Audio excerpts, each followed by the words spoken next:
Nouvel épisode de Tech 45, on est avec la fondatrice, cofondatrice, puisque vous êtes plusieurs, de Command AI. C'est Marie. Bonjour Marie, Bonjour, merci d'être là dans la merci. Defense Tech pendant trois quarts d'heure. Alors c'est le thème chaud de l'année.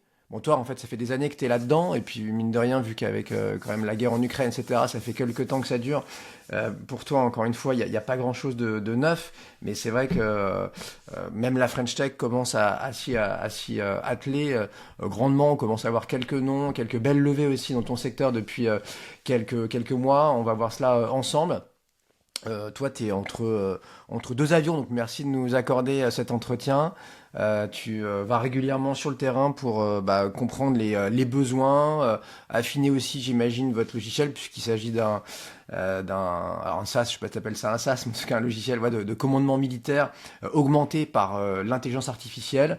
Votre premier produit qui fonctionne déjà bien, c'est Privel. Enfin, je dis fonctionne bien, on est d'accord, il est opérationnel, ouais. Oui, Ok.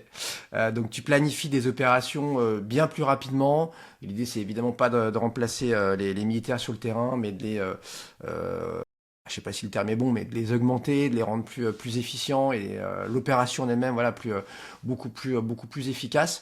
T'as un parcours passionnant puisque t'as plusieurs origines, plusieurs passeports même, je crois, et en fait, ouais, toute ton histoire, ta jeunesse explique aussi pourquoi tu étais tombé très tôt dans la défense, quoi. ouais, c'est ça. Tu peux nous raconter ça? Oui, bien sûr. Je suis franco-japonaise. Ma mère, elle est française, mon père est japonais. Je suis née aux US et j'ai grandi entre le Japon et les États-Unis. Donc, si j'utilise des anglicismes en français, c'est parce que j'ai fait tout mon cursus scolaire dans le système américain. En fait, la Seconde Guerre mondiale, ça m'a beaucoup marqué. Mon grand-père, côté français, faisait partie de la résistance. Et mes deux grands-parents japonais venaient de Nagasaki et ont vécu la bombe atomique et ont survécu ça. Donc ils ont dû tout reconstruire de zéro, ils ont tout perdu et ils sont allés à Tokyo juste après la guerre avec rien. Pour vivre, ils sont devenus entrepreneurs. Il y a un gros, comment dire, toute ma famille, c'est des entrepreneurs, mes parents aussi. Donc voilà un peu le mix de défense et entrepreneuriat. Et ensuite, mon père, il a passé toute sa carrière à faire de la déterrence nucléaire. Il était sénateur au Japon de Nagasaki. Voilà, donc j'ai baigné là-dedans toute mon enfance. C'est quoi de la Euh, déterrence nucléaire? il essaye en ce moment, en fait, de créer un traité entre la Corée du Nord, la Corée du Sud et le Japon pour créer un Non-Nuclear Proliferation Zone en Asie de l'Est. C'est extrêmement dur, un peu un crazy project entre guillemets, mais voilà, c'est vraiment son rêve parce que on a vu en fait first hand les dégâts qu'a fait la bombe atomique, non seulement au moment de la bombe, bien sûr, mais après, et ça continue aujourd'hui. Donc de non-prolifération dans C'est la ça, région, bon, exactement. qui est pas signé, mais visiblement, voilà, c'est une vraie conviction dans la famille. Ouais. Est-ce que ça veut dire que tu es enfin basiquement, structurellement, naturellement, physiquement, déontologiquement, philosophiquement, anti-nucléaire, sachant que la France est la seule puissance sur le continent nucléaire et qu'on est très fort dans le civil, mais on a aussi cette arme-là qui fait on a une option un peu différente des autres, quoi. Alors, je pense que c'est une question, c'est une réponse, bonne question, une réponse assez nuancée.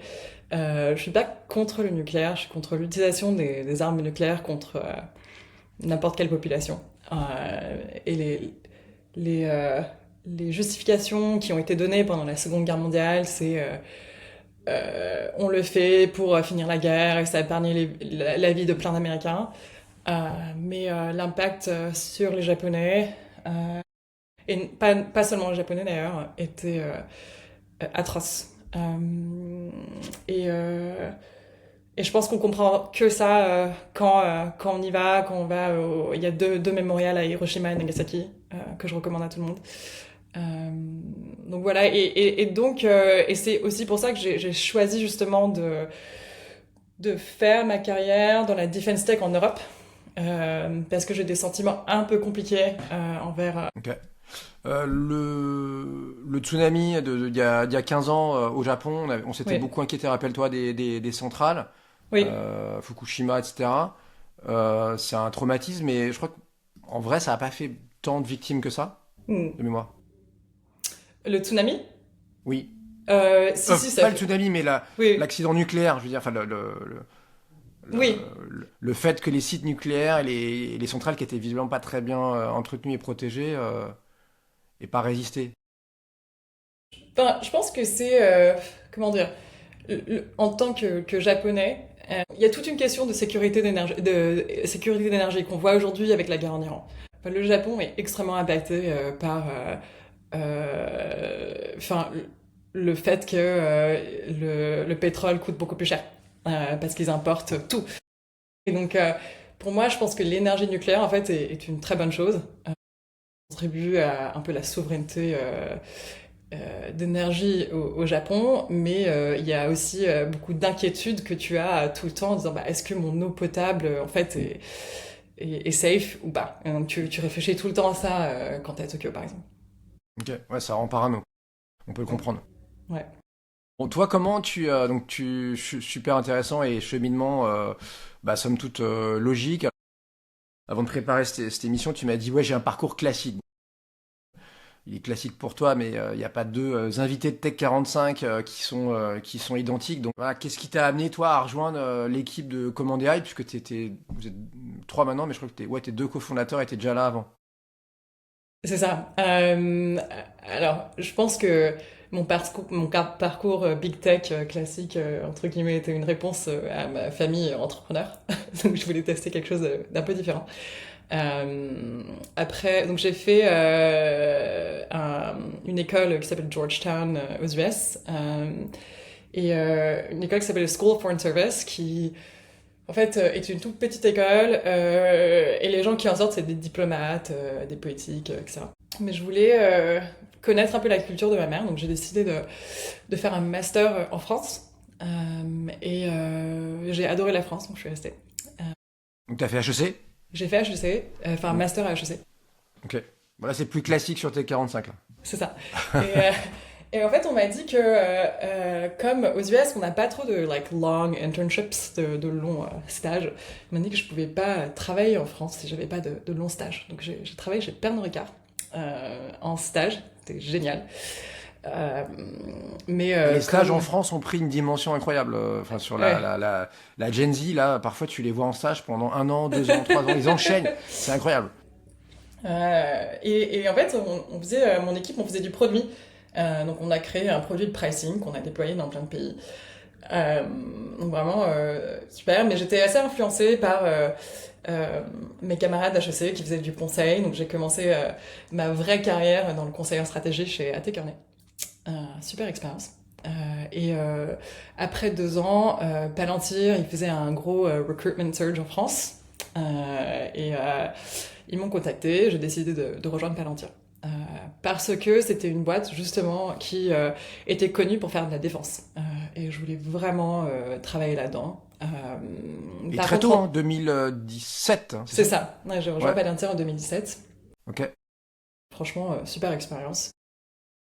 J'ai démissionné juste après l'IPO pour justement faire du product. Donc en 2017, on faisait un peu tout. J'étais deployment stratégiste. C'est un peu un mix de business développement et produit.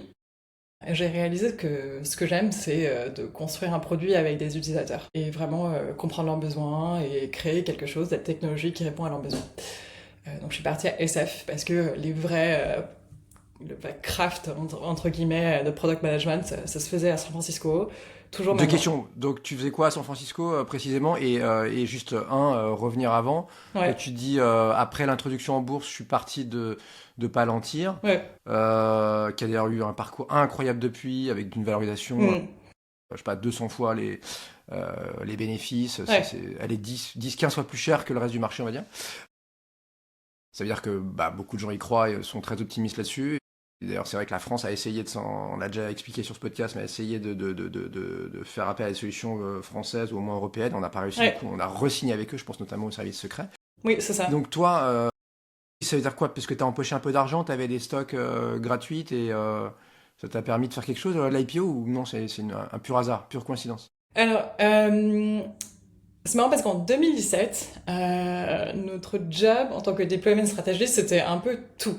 Il n'y avait pas encore le produit robuste qu'on connaît aujourd'hui, sur lequel n'importe qui peut construire des workflows, surtout les clients en fait.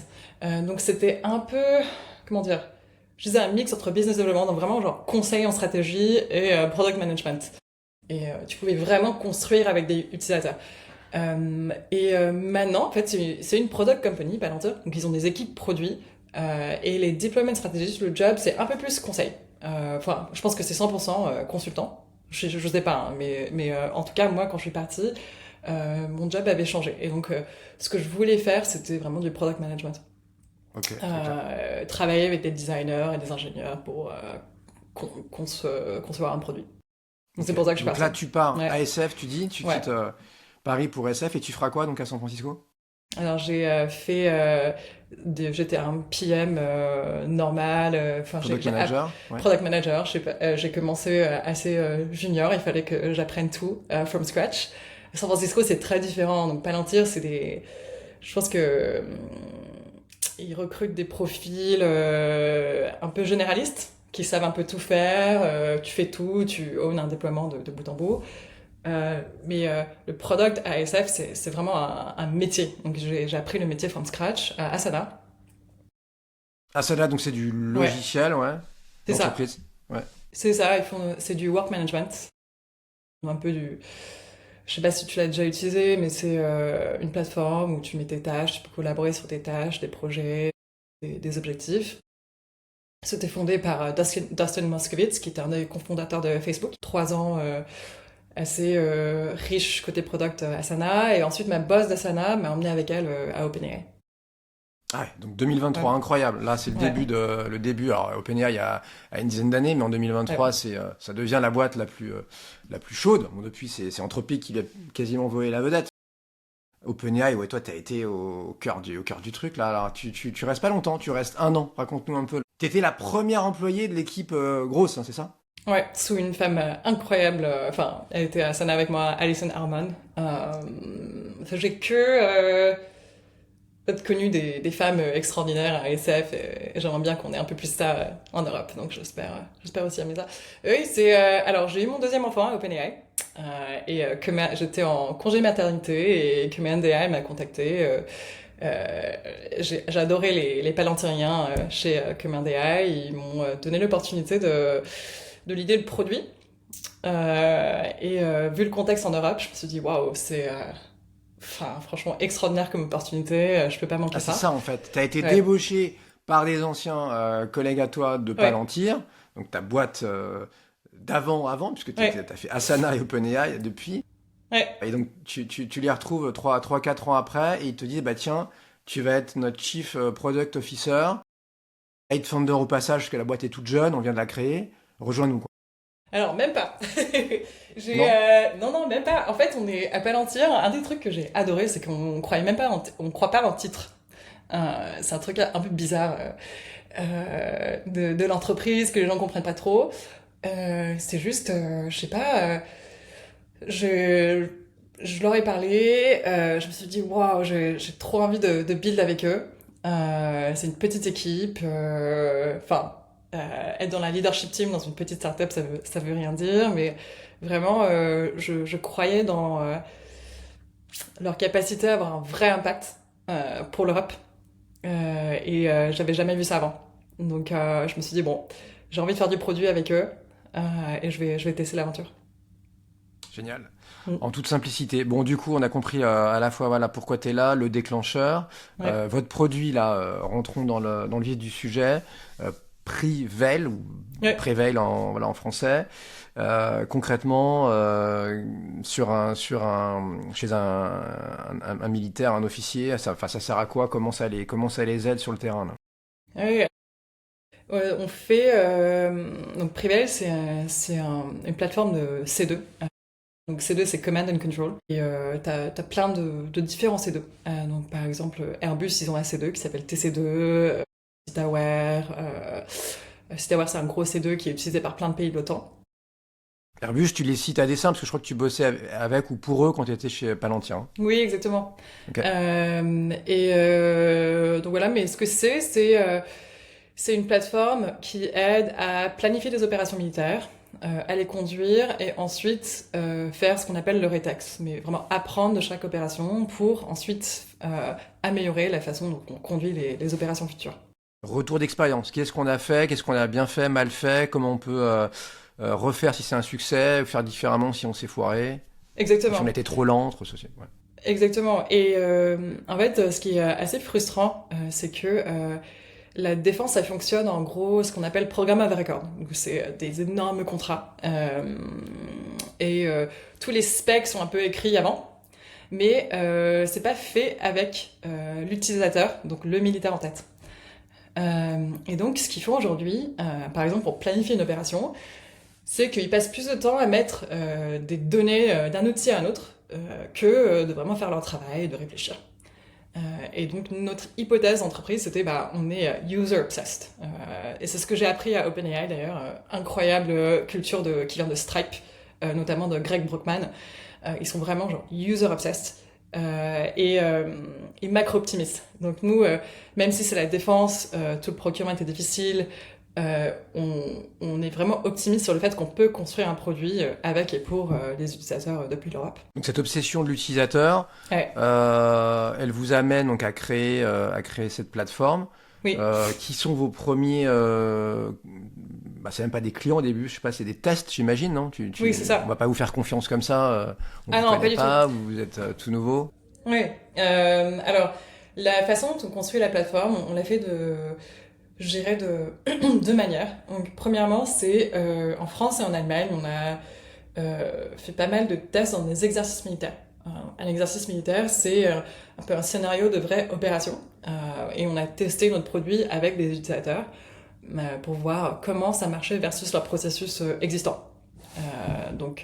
Je reçois un ordre de mon supérieur, je décompose l'ordre et je donne des tâches aux échelons d'en dessous. Donc comment est-ce que notre produit fonctionne dans ce setup. Et l'autre manière, c'est en Ukraine. Et on travaille avec, encore une fois, des utilisateurs en Ukraine, mais cette fois-ci dans le contexte d'opérations réelles, pour voir déjà comment notre produit fonctionne et comment justement adapter le produit pour que ça marche non seulement pour les Ukrainiens, mais aussi pour nos pays. Là, tu rentres. T'étais à Kiev, c'est ça, hein? Oui, c'est ça. Toi, tu dis kiff, comme les Ukrainiens. Kiev, oui, c'est ça. T'as choisi ton camp. Enfin, je dis ça en rigolant, mais il y a rien de drôle. C'est quoi, ça fait 3 ans maintenant que la guerre dure? Oui, c'est en 2022, donc 4 ans. 4 ans. 4 Oui, on vient ans. de fêter les 4 ans là. Ok. Printemps, ouais, février-mars 22, t'as raison. Donc 4 ans. Toi, vous travaillez donc avec l'armée ukrainienne ou avec des forces qui sont dans la région et qui ont besoin de vous? Alors, on travaille. Il y a ce que tu peux dire. Enfin, dis-moi ce qui est officiel. Ce que Bien tu sûr. peux dire. Hein, je veux pas te mettre dans l'embarras. Non, mais je vais pas mentionner les noms, mais on travaille avec 3 différentes unités en Ukraine. D'ailleurs, ce qui est intéressant, et on n'y réfléchit pas trop, mais c'est que il y a un gros mémorial, enfin un gros mur qui commémore les personnes qui sont décédées lors de la guerre. En fait, ça remonte à 2014. Voilà, enfin, c'est vraiment un pays en guerre et comment dire, attaqué depuis 2014. Je pense que c'est important pour n'importe quelle entreprise dans la défense d'y aller, d'avoir de l'empathie pour non seulement la guerre d'aujourd'hui, mais la population qui est juste sous stress énorme tous les jours depuis des années. Ouais, ça a Oui. commencé par le Donbass et aujourd'hui, avec Ouais. avec les événements qu'on sait, enfin le fait qu'ils soient envahis par la Russie, on sait, malgré tout, voilà, c'était quand même on imaginait un petit pousset face à la Russie. On a dit 100 fois, non mais c'est bon, la Russie, ils vont accélérer, ils vont plier le truc, parce que l'Ukraine j'en sais rien, a plus d'hommes, parce que l'Ukraine est lâchée par les États-Unis, parce que ceci, parce que cela, parce que c'est l'hiver qui arrive, parce que, enfin, il y avait toujours 40 000 raisons. Et puis en fait, non. On est en avril-mai 26 et l'Ukraine résiste. Oui. C'est incroyable. Ils sont incroyables. Voilà, enfin, on travaille avec 3 différentes unités. Une unité assez élite, entre guillemets, qui utilise les nouvelles technologies de robotique, autonomie, etc. Et puis 2 autres unités qui sont qui ont vraiment beaucoup plus de besoins d'aide. Et ce qu'on réalise pas, c'est que la majorité des unités, donc 95% des unités en Ukraine, ne sont pas les unités élites qu'on voit dans les médias et tout, qui ont les dernières technologies. C'est vraiment voilà, des unités normales qui ont juste besoin de technologies qui marchent. Donc pas du fancy autonomous robots, mais vraiment juste un C2 qui marche. Je presse un bouton et c'est quelque chose qui me permet de prendre la meilleure décision possible dans un contexte où j'ai pas dormi. J'ai perdu la moitié de mon bataillon, j'ai ce stress énorme parce que 12 ans en guerre. Donc c'est ce qu'on essaye de faire, c'est vraiment de créer quelque chose qui peut aider toutes les unités et pas juste les unités qui vont nous aider à faire du marketing en Europe. On sait qu'il y a d'autres boîtes qui sont là-dessus en Europe, qui tentent d'aider la France sur l'après ou l'Ukraine en direct aujourd'hui. Ouais. Comment tu regardes ça, sachant que voilà, on commence à entendre maintenant que l'Ukraine qui avait besoin beaucoup de l'Europe, mais encore beaucoup plus des États-Unis, aurait acquis un tel savoir-faire, ouais, notamment sur la lutte anti-drone, etc., que aujourd'hui, notamment les Américains seraient peut-être contents d'un petit coup de main. Je sais pas sur quel savoir-faire, sur quelle technologie, mais voilà, comment tu regardes les choses, toi qui a un œil d'experte? Je pense sur ton premier point, il y a d'autres entreprises en Europe qui sont en Ukraine. Je pense que c'est une très très bonne chose. On a la tendance, je trouve, je sais pas si c'est vrai. Tu me dis si tu penses que c'est pas vrai, mais j'ai l'impression qu'on a une tendance en France de réfléchir aux choses en tant que zero sum. Genre, cette boîte a du succès, et du coup, ça m'impacte négativement. Et à SF, je voyais tellement d'entreprises. Tu vois, t'as Google, Anthropic, OpenAI. T'as plein de différentes AI labs qui coexistent et qui ont un succès énorme dans le monde. Et j'espère qu'en France aussi, on peut s'entraider. Et pas juste avoir un champion national ou 2 champions nationaux, et s'entraider et créer un vrai écosystème, que ce soit dans la défense ou l'IA. Et que c'est pas un jeu à somme nulle, c'est-à-dire que exactement. C'est pas parce qu'on a des leaders que ça va écraser des industriels et ou des startups qui auraient pas pris le bon virage et qui vont aller dans le mur, quoi. Pour toi, c'est exactement. Chaque levée de fonds, chaque contrat décroché, etc., doit faire avancer tout le monde, quoi. Oui, et le plus de succès qu'on a en France, de startups en France, c'est mieux. Que ce soit pour Command AI ou Harmattan ou je sais pas, il y a beaucoup d'autres boîtes dans la DevTech ou de l'IA. Enfin, j'espère qu'on en aura plus et qu'on pourra construire. Harmattan AI et Helsing, effectivement, c'est les 2 noms qui reviennent beaucoup. Oui. Donc Helsing plutôt en Allemagne, mais bon, même s'il y a plusieurs origines et plusieurs traditions, et les fonds viennent de partout. Oui. Et puis Harmattan plutôt français, mais j'imagine qu'elle s'internationalise aussi.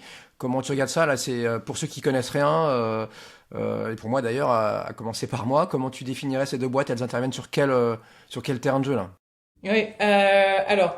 Les 2, je pense que Helsing, il me semble qu'ils ont commencé par l'IA. Ou genre l'idée d'IA embarquée avec tu me corriges mais Antoine Borde, je pense que c'est son nom, ils ont été un des premiers en Ukraine. D'ailleurs Tamar Gomez que tu as eu dans ton podcast a ouvert le déploiement de Helsing en Ukraine. C'est une femme extraordinaire. Ils ont très vite réalisé que le hardware, c'était ce qui était important pour l'outcome de la guerre, et du coup, ils ont mis beaucoup sur tout ce qui était UAV, UGV et les technos d'autonomie. UAV, Euh, UGV, c'est quoi? Unmanned Aerial Vehicles et Unmanned Ground Vehicles, donc tout ce qui est drone terrestre et aerial, je sais pas comment dire. Aérien, ouais, ouais. Aérien, voilà. Armatan, c'est pareil. Donc, ils ont vraiment commencé par. Je pense qu'ils ont recruté toute l'équipe de Parrot. Eh oui, Ils ont commencé par le hardware également. Nous, ok. on intervient sur quelque chose de Parrot différent. très fort en drone, hein, qui d'ailleurs, Exactement. on en reparle aujourd'hui, ouais. Ouais. Exactement. Et nous, on intervient sur la partie C2. Je pense que dans l'industrie d'ailleurs, et c'est pour ça que je pense qu'il y a un énorme gap aussi de la compréhension, de la complexité de créer du software et de faire du produit. Surtout, je le vois vraiment en Europe. Mais la logique dans la DevTech, c'est il faut commencer comme Helsing il y a 20 ans par le hardware et après on peut faire un C2 parce qu'on a déjà les objets. Mais c'est pas si facile que ça de faire un produit de software qui marche dans les contextes, par exemple, ukrainiens. Et donc nous on a décidé de commencer par vraiment créer un C2 qui marche opérationnellement. Je sais pas ce que le futur va donner, est-ce qu'on va investir dans le hardware ou pas, mais pour l'instant on est vraiment uniquement sur cette couche logicielle. Est-ce que ça veut dire du coup Ouais, ta plateforme, ces deux là pourraient être ouais, partenaires, on va dire, d'un Helsing ou d'autres Defense Tech? carrément. Ouais, Euh, ok. et, euh, et on voit que c'est là où l'écosystème va. C'est tout ce qui est modularité, interopérabilité et tout. Nous, on est vraiment interoperable first, c'est-à-dire on aimerait bien avoir un peu des connecteurs. Tu le vois un peu dans Claude aujourd'hui, c'est un des forces de Claude, mais dans plein de différents C2 aussi, qui existaient. Donc pas faire du rip and replace quand on va chez un client, mais aussi des plateformes de hardware. Tu crois que l'IA va, enfin, peut rebattre les cartes de manière incroyable là, sur la défense, parce que tu vois, la France est vue comme un pays en pointe sur l'armement. On a quand même Ouais. pas mal investi. Bon, les Allemands là veulent combler leur gap, mais ça va prendre, je sais pas, 3 à 5 ans minimum, j'imagine. Je parle sous Hmm. ton contrôle. Et pour le reste, bon, l'Angleterre évidemment est bien dotée, peut-être un peu moins sur la marine parce que ils ont peut-être sous-investi, mais au global ils sont quand même plutôt nos partenaires, ça se passe bien.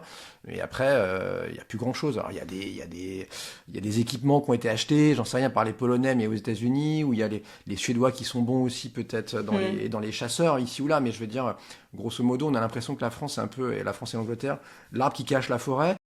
J'y viens. Est-ce que l'IA, tu penses, va pouvoir rebattre les cartes et peut-être remettre tout le monde à même niveau? Au moins nos partenaires. Le problème, c'est qu'elle va être utilisée aussi par des gens moins amicaux. Mais est-ce que cette IA, pour toi, ouvre un boulevard là? Je pense que ça ouvre un boulevard dans le sens où les emojis sont ouverts à l'investissement de logiciels parce qu'ils voient que c'est important avec l'IA de le faire. Emoji? Euh, les Ministry of Defense, enfin le MINARM, Ok, ok. français, allemand, Ouais. UK, etc. Mais je pense que l'IA, c'est pas l'histoire, enfin, dans la défense. C'est plutôt, comment dire, l'adoption. Dans la défense, on a un vrai problème d'adoption, et pas juste des techno cool dans le monde civil, l'IA, etc. Les militaires aujourd'hui planifient des opérations sur PowerPoint. Il faut vraiment les aider, Parce construire qu'ils des ils outils. veulent pas, ils savent pas, ça leur fait peur. Ils disent non, non, mais moi je veux pas que ce soit un robot, que je veux pas que ce soit automatisé. Là, je veux continuer à avoir la main de bout en bout. C'est quoi le sujet? Ah non, pas du tout. C'est parce qu'ils n'ont pas accès aux logiciels qu'on a dans le monde civil. D'accord. Parce que Oui, oui, comme tu dis, le ministère les ministères des armées au-dessus n'ont pas investi et les laissent travailler avec des outils d'il y a 30 ans, quoi. c'est pas nécessairement ça. Je pense que les ministères des armées ont vraiment bonne volonté pour le coup de mettre enfin je parle de tous les maudits, d'amener les meilleurs technos aux forces. Mais il y a dans la défense, et je pense que c'est quelque chose qu'on voit pas dans le monde civil, mais des questions de sécurité. Euh, il faut on peut pas juste dire ah cool, il y a Granola qui prend des notes pour moi, bah je vais tester Granola. Voilà, parce que bah oui, tu envoies les données dans le cloud, t'es toujours connecté à l'internet, bah c'est pas le cas en fait dans une opération militaire. Généralement, bah t'as pas de connexion internet, tu traites des données extrêmement sensibles, Et du coup, bah, les technos sont pas du tout adaptés pour la défense. Et c'est pour ça qu'il y a une grosse opportunité pour des entreprises comme Command AI. Et on essaye justement de faire des partenariats avec surtout le Minarm français pour voir bah, comment est-ce que Privel peut passer à l'échelle dans le cas de l'architecture du Minarm. Ouais, parce que on voit mal l'armée française switcher demain sur un cloud cowork, quoi. Ça paraît compliqué, là. Et je pense que même plus que compliqué, ce serait irresponsable. C'est tellement... on parle vraiment de vie de personnes. Et il y a beaucoup d'aspects de sécurité, de robustness, enfin je sais pas comment dire ça en français, pardon, mais de l'outil qui doivent être pris en compte avant que toutes les unités de l'armée française peuvent utiliser un outil. Et c'est pour ça que ça prend plus de temps aussi dans la DevTech de devenir une grosse boîte de logiciels comme Palantir. Donc Palantir a mis des années à construire Gotham avec l'armée américaine. Ils ont cette chance d'avoir du temps à le faire. Bon, demander autrement, l'Europe, c'est un peu la question sous-jacente que tu as compris aussi, mais est-ce que l'Europe peut atténuer là, sa dépendance technologique, militaire, Hmm. aussi envers les US grâce à cette même IA, selon toi? Euh, je pense. Je pense que euh, c'est au-delà de l'IA, c'est plutôt le fait qu'il y a un écosystème de startups qui investissent dans la DevTech. On peut carrément atteindre la souveraineté qu'on veut dans beaucoup moins de temps qu'on le pense. C'est dans cet esprit-là que tu as rejoint tes associés? Oui, J'ai l'impression, ouais. Ok. oui. Alors vous-même, vous avez levé de l'argent auprès des VC. Euh, bon, je pense que enfin, ça va continuer parce qu'on voit qu'il y a beaucoup de fonds et j'imagine que bah, tu vois, tu rentres d'Ukraine, tu repars juste après notre entretien sur un autre meeting et en dehors de Paris. Est-ce que, voilà, est-ce que cet argent afflue? Est-ce que ça se passe bien? Il vient d'où? Enfin, raconte-moi ce que tu peux là. Oui, bien sûr. Command AI a été fondé en 2023 par Loïc Moujal qui a passé 9 ans chez Naval Group. Et il a levé donc 2 tours avec mon associé Quentin Lepape, qui était le premier employé et est devenu le cofondeur avec moi et Paul Messière. Paul avec qui j'ai commencé Palantir en 2017, travaillé assez étroitement ensemble, donc c'est vraiment cool de se retrouver 10 ans plus tard ensemble à Command Donc AI. seed et pré-seed, plusieurs millions d'euros, j'imagine. Exactement. Donc il a levé 12 millions d'euros en total, enfin précis des seed.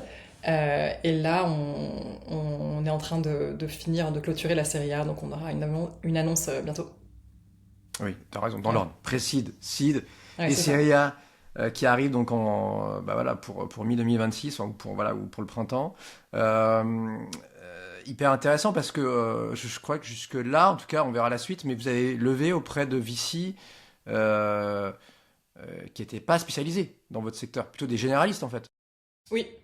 Euh, on a, on a quelques petits investisseurs qui sont spécialisés dans la défense. Notamment Expeditions Fund, c'est un investisseur polonais qui s'y connaît très très très bien. Mais effectivement, on a essayé de lever avec des VC donc européens, français d'abord et européens qui s'y connaissent très bien dans la tech. Ok, très Mm. clair. Et donc, tu m'as parlé de l'Ukraine. Est-ce qu'il y a d'autres pays avec lesquels vous bossez déjà? Parce que la France contracte Oui, avec vous? Ouais. oui. Alors on travaille avec la France et l'Allemagne. Et bientôt d'autres pays en Europe. Donc on est très focalisé sur l'Europe et l'Ukraine. On n'a pas de contrat en Ukraine, mais on fait voilà, du travail produit, je dirais, avec des unités opérationnelles en Ukraine. Ok. Hyper intéressant. Alors tu dis France et Allemagne. Alors nous de Paris, on dit que c'est compliqué. C'est deux pays qui sont absolument pas, enfin qui sont souvent pas d'accord, notamment sur la défense. On voit sur le projet d'avion, enfin de chasseurs, etc. Ça a été un bel échec. Comment toi tu vois les choses, toi qui parles aux deux, mais pas sur un truc tripartite, tu parles et à l'un puis à l'autre. Ouais. Est-ce qu'on est si opposé que ça là? Est-ce qu'on a des Non, je intérêts pense pas. convergents? Je pense que, en tout cas, le sentiment que j'ai, c'est que il y a beaucoup de respect mutuel entre les pays. et, de désir d'innover.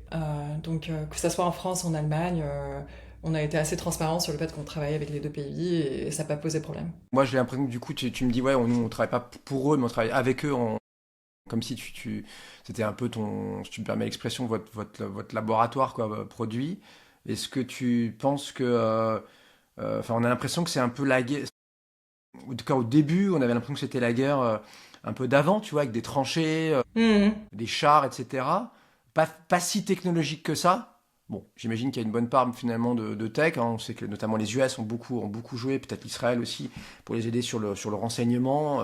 Ouais. Comment toi tu vois les choses? Et surtout derrière, deuxième question, qu'est-ce que ça dit des prochaines guerres? Parce il y aura d'autres conflits, on ne souhaite pas, mais il y aura sûrement d'autres conflits derrière. Tu vois, qu'est-ce que ça nous dit sur la suite, quoi? Alors, il y a toujours la guerre des tranchées, donc la ligne de front bouge pas trop. Mais ce qu'on voit en Ukraine, c'est deux changements majeurs, je dirais. Euh, alors, il y a très peu d'effets de surprise maintenant. Donc la guerre est vraiment transparente, c'est-à-dire, voilà, il y a énormément de... tout se passe en temps réel, il y a énormément de données, et c'est vraiment, vraiment très difficile de planifier les opérations comme on a vu dans la Seconde Guerre mondiale.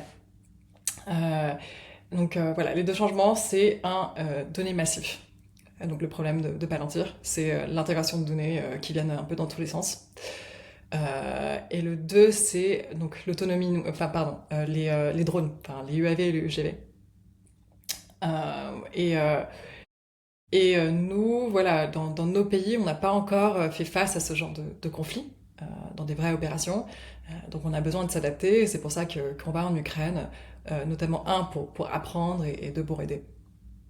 Ouais, parce que voilà, pour ceux qui suivent l'Iran, on a compris, mais il y a beaucoup de drones en Ouais. Iran, d'ailleurs qui viennent de Russie ou qui ont été inspirés de ce qui se faisait en Russie, pour un prix, un coût de revient encore inférieur, Mm, et qui, pour être arrêtés, nécessitent d'utiliser des missiles qui coûtent 10, 100 fois plus cher.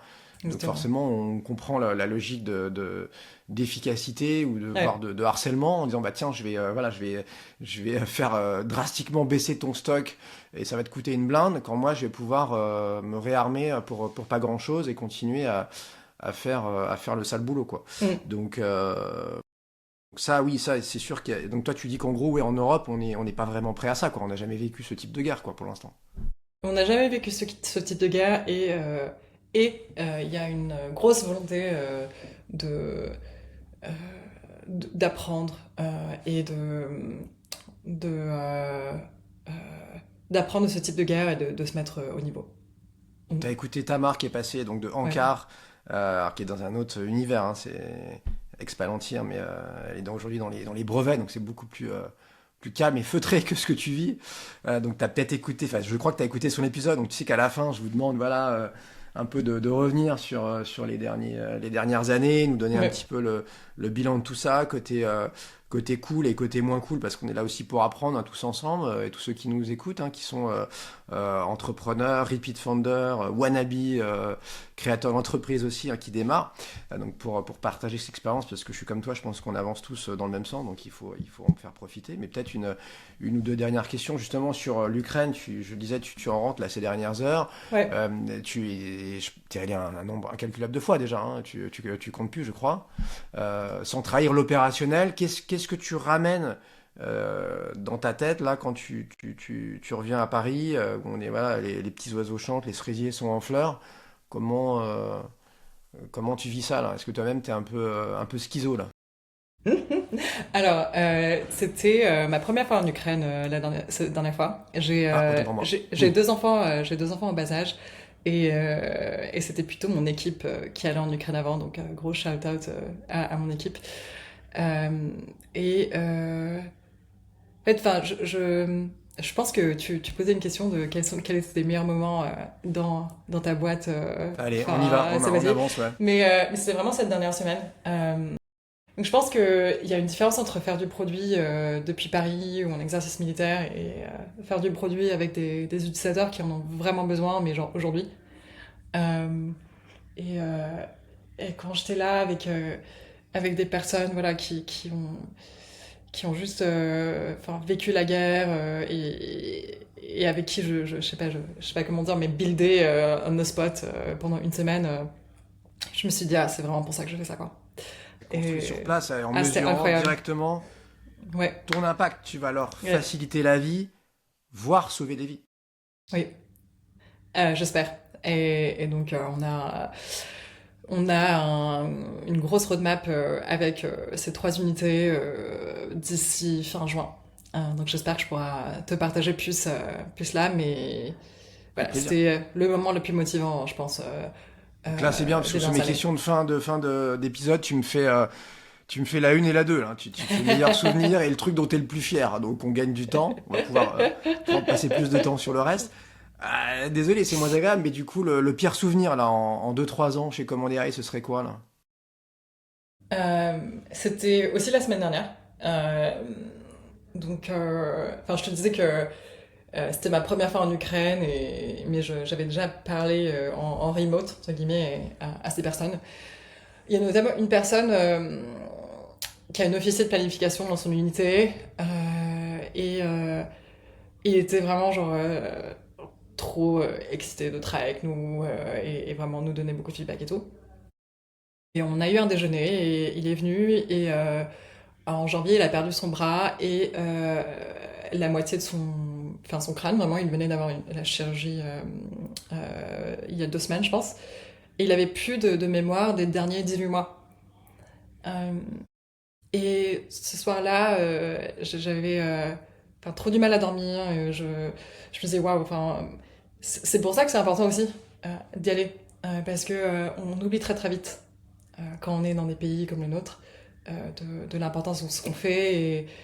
Et c'était vraiment un gros moment d'humilité pour moi et très difficile de voir ça. Et t'as pas un parcours commun dans la French Tech, hein, parce que la plupart sont quand même sur des trucs très light, très sympa, Ouais, à la BPI ou je sais pas quoi, enfin, ouais, tu vois, aller manger des petits fours ou même parfois lever des fonds, c'est dur, mais bon, c'est pas non ouais, plus, c'est pas la guerre, quoi. ouais. Et on n'est pas, ouais, on est loin d'un sas de productivité ou autre, là. Ta plus grosse erreur, tu dirais que c'est quoi, là, depuis que t'as rejoint Command AI? Le truc où tu dis, tiens, je le ferais différemment, là. Si c'était demain, j'ai appris, je serais pas pareil. Je dirais deux grosses. J'ai pas C'est bien, c'est préparé cette généreux. question. C'est là où vous êtes Du les coup, meilleurs. Quand vous préparez pas, quand vous préparez, j'ai pas c'est pas préparé ouf. cette question. Non, mais lié à l'Ukraine, le fait que je suis pas allée plus tôt en tant que CPO. Mais voilà, je voulais prioriser mes enfants et mes enfants, c'est la meilleure chose que j'ai jamais fait. On peut en parler une autre fois dans un Et t'as podcast sur raison, t'as le raison. parenting. 1000 fois d'accord. Euh, et la deuxième, je dirais, pendant la dernière levée de fonds, j'ai j'ai un peu un rôle de manager et d'IC. Et la dernière levée de fonds, je suis passée full IC, j'ai pas vraiment donné du temps à mon équipe. Euh, et je Ici, pense ici, excuse-moi, je l'ai pas IC, celui-là, l'acronyme. c'est individual contributor, donc c'est, enfin voilà, quand t'es manager, je pense que le terme classique de management, c'est bah, j'ai du temps pour mon équipe, je peux leur donner des feedbacks, je crée une structure où ils se sentent bien. Mm, mm. Et je pense que c'est aussi une des raisons pour laquelle je travaille, c'est rendre service aux autres et permettre à mon équipe. Une de mes philosophies, c'est j'existe pour permettre à mon équipe de faire leur meilleur travail, de reach their potential. Et c'est aussi comme ça que moi aussi je reach mon potential moi-même. Par contre, dans une startup, parfois, bah, t'es genre le pire manager parce que t'es pas là, t'es complètement absent. Et pendant la levée de fonds, j'étais complètement absente et j'ai vu mon équipe souffrir et j'y pense beaucoup et j'essaye d'apprendre de ça, quoi. De dire, ok, je suis leader d'abord, IC deuxième et comment manager les expectations, d'aller vite, de builder et en même temps être un bon manager. Bah, écoute, tu sais quoi faire Ouais, ou pas quoi faire pour la série B. Une ouais. personne à inviter après toi, Marie. Là, il y en a tellement. Donc, tu veux quelqu'un dans la French Tech? Ouais, c'est mieux, ouais. Alors, il y a 2 personnes qui me viennent en tête. Donc, on va voir. La première, c'est Caroline Chara, qui est Head of Product à H Company. Une super femme qui était à Palantir, je pense, pendant 8 ou 9 ans Mm, mm. avant. Comme le nouveau CEO, d'accord, Euh, hein, qui vient de là-bas, Côté, ouais. ouais, ouais, Mm. exactement.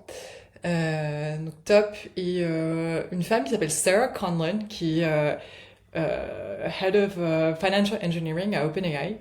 Parcours assez impressionnant. Voilà, deux femmes Génial. incroyables. Merci beaucoup, Marie. Donc, longue vie à Commander AI alors. Merci beaucoup. Merci.